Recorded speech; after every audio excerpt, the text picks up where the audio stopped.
बाबूजी के स्वर्ग सिधारने के बाद रघु ने अपने पिता की चिकन बिरयानी की दुकान संभाल ली थी। रघु की दुकान मुरारपुर गांव के बीचों बीच थी, जहां रघु अपने हाथों से चिकन बिरयानी बनाकर बेचता था। इन दिनों रघु का कारोबार बहुत चलने लगा था। एक दिन रघु अपनी दुकान में बैठा था। उस समय उसकी दुकान में कई सारे ग्राहक बैठे बिरयानी खा रहे थे। रघु ने मन में सोचा, अरे वाह, आज भी मेरी काफी कमाई हो गई है। लगता है लोगों को मेरे हाथ की बिरयानी खाकर बहुत मजा आ रहा है, तभी तो हर समय मेरी दुकान में इतनी भीड़ लगी रहती है। तभी दिनेश नाम का आदमी रघु की दुकान में आता है।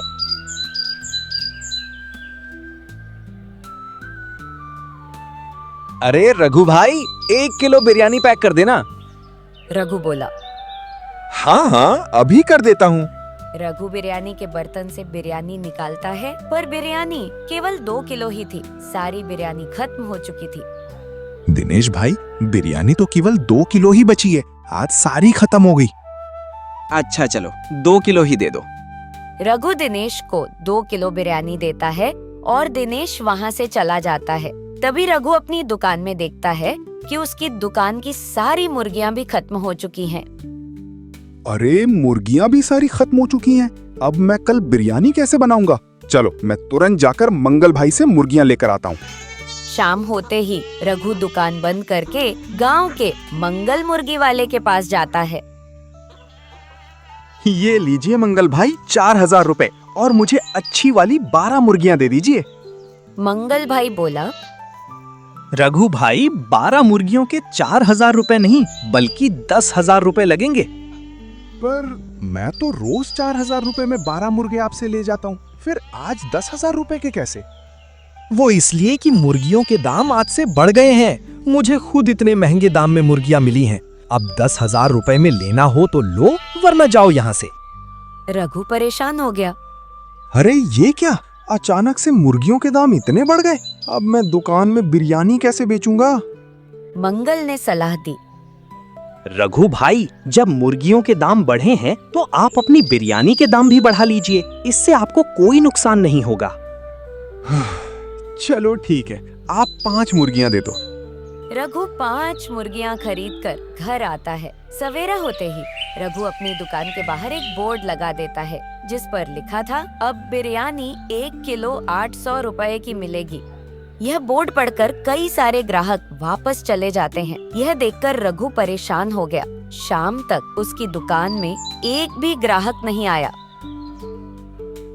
अरे ये क्या, आज तो एक भी ग्राहक मेरी दुकान में बिरयानी खाने नहीं आया। ऐसे तो मेरा बहुत नुकसान हो जाएगा। तभी दिनेश फिर से रघु की दुकान में आता है। उसकी नजर जैसे ही बोर्ड पर पड़ती है, वह वहाँ से जाने लगता है। रघु उसे आवाज लगाता है, अरे क्या हुआ दिनेश भाई, बिरयानी नहीं खानी है आज? आपने बिरयानी के दाम अचानक से इतने ज्यादा बढ़ा दिए। ऐसे में कौन आपकी दुकान से बिरयानी खाएगा? दिनेश भाई, मुर्गियों के दाम बढ़ने से मुझे भी दाम बढ़ाने पड़े। अब इसमें मैं क्या कर सकता हूँ? अरे इतनी महंगी बिरयानी, बाप रे, मैं तो नहीं खा सकता। दिनेश भी चला जाता है। 2 दिन बीत जाते हैं, पर रघु की दुकान पर एक भी ग्राहक नहीं आता। अब रघु की बनाई सारी बिरयानी खराब होने लगती है और उसमें बदबू भी आने लगती है। रघु दुखी होकर बोला, एक समय था जब मेरी दुकान में ग्राहकों की लाइन लगी रहती थी, और अब देखो मेरी दुकान में बिरयानी पड़े पड़े खराब हो रही है। चलो अब ये खाने लायक नहीं रही, मैं इसे बाहर फेंक आता हूँ। वह सुनसान जगह पर बिरयानी फेंक देता है। फेंकते ही उसके आसपास कौवे मंडराने लगते हैं। रघु उन्हें देखकर सोचने लगा, मुर्गों से ज्यादा तो इनकी तादाद लगती है, क्यों ना इनकी जनसंख्या कम कर दी जाए। अब मुर्गा बिरयानी बनाना बस की बात नहीं रही, क्यों ना मैं भी कौवा बिरयानी बनाकर बेचूं। आधा कौवा रहेगा और आधा मुर्गा, किसी को पता भी नहीं चलेगा। ये सही रहेगा।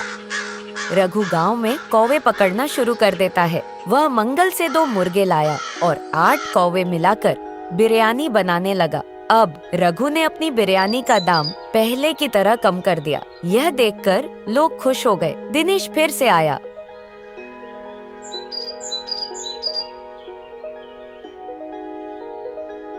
ये आपने अच्छा किया रघु भाई, बिरयानी के दाम पहले जैसे रख दिए। काफी समय से आपकी बिरयानी नहीं खाई थी ना, तो मन बहुत बेचैन हो रहा था। लाइए अब तुरंत एक प्लेट दीजिए। रघु बिरयानी दिनेश को देता है, जिसमें 2 पीस मुर्गे के थे और बाकी कौवे के। दिनेश फटाफट बिरयानी खाने लगता है। तभी उसके हाथ में कौवे की एक टांग लगती है। अरे रघु भाई, ये मुर्गे की टांग इतनी पतले कैसे? रघु ने झूठ बोला। दिनेश भाई, आज का मुर्गा बहुत कमजोर था, इसीलिए उसकी टांग भी इतनी पतले हैं। खाइए, आप खाइए।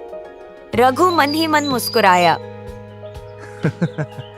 अच्छा हुआ इस कमबख्त को पता नहीं चला, वरना मेरा धंधा ही चौपट हो जाता। थोड़ी देर बाद दिनेश पैसे देने रघु के पास गया तो उसके गले से आवाज निकली। काऊ काऊ, रघु भाई आपके पैसे, काऊ काऊ। रघु घबरा गया। अरे इनके गले से तो कौवे की आवाज निकल रही है, कहीं ये कौवा बिरयानी खाने से तो नहीं हुआ? दिनेश चिल्लाया। अरे ये क्या खिला दिया मुझे? ये कौवे की आवाज कहाँ से आ रही? काऊ काऊ। दिनेश परेशान होकर अपनी पत्नी मंजू के पास गया। मंजू हैरान हो गई। अरे क्या कौवा निकल के आ गए क्या? ये आपके मुंह से कौवे की आवाज कैसे आ रही है? जब से मैंने वो रघु की बिरयानी खाई है, तब से ये हो रहा है, काऊ काऊ। क्या ऐसा क्या खिला दिया उस रघु ने? चलिए मेरे साथ। मंजू उसे लेकर रघु की दुकान पर जाती है। दुकान में कई लोग मजे से बिरयानी खा रहे थे। मंजू चिल्लाई। रघु भाई, मेरे पति को क्या खिला दिया आपने? सारे ग्राहक देखने लगे। मंजू बोली, जब से मेरे पति यहाँ से खाकर गए हैं, इनकी आवाज कौवे की तरह निकल रही है। आपने कौवा बिरयानी खिलाई है क्या? रघु बोला। क्या बोले जा रही हो मंजू जी, मेरी दुकान में केवल चिकन बिरयानी बनती है। तभी एक और ग्राहक सोहन जैसे ही बोला। उसकी आवाज भी कौवे की तरह निकलने लगे। काऊ काऊ, मेरी आवाज भी काऊ काऊ। ये सुनकर वहाँ बैठे सारे लोग हैरान हो गए। तभी एक आदमी ने रघु के आगे आ गए। अरे ये क्या खिला दिया तूने हमें? वहाँ जितने भी लोगों ने बिरयानी खाई थी, उन सब के मुंह से कौवे की आवाज निकलने लगी। वे सब गुस्से में रघु को मारने दौड़े। रघु वहाँ से अपनी जान बचाकर भाग गया। दिनेश बोला, मंजू, मुझे डॉक्टर के पास लेके चलो। काऊ काऊ। मंजू उसे लेकर डॉक्टर के पास गई। डॉक्टर खाली बैठा था। अरे वाह, चलो कोई पेशेंट तो आया।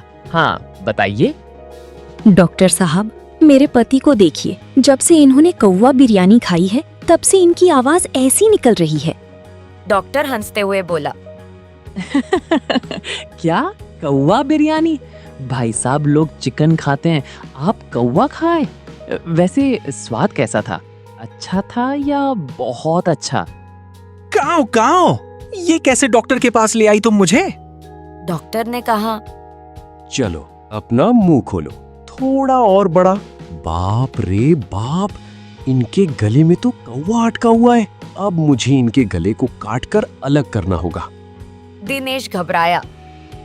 क्या गला काट दोगे तो मैं जिंदा कैसे बचूंगा? काऊ काऊ। डॉक्टर हाथ में छुरी लेकर दिनेश के पीछे भागा। दिनेश चिल्लाते हुए तेजी से वहाँ से भागा। अरे कहाँ भाग रहे हो? दिनेश भागते हुए बोला, ये डॉक्टर है या कसाई? मुझे मार ही डालेगा। जब मेरा गला ही कट जाएगा तो मैं जिंदा कैसे बचूंगा?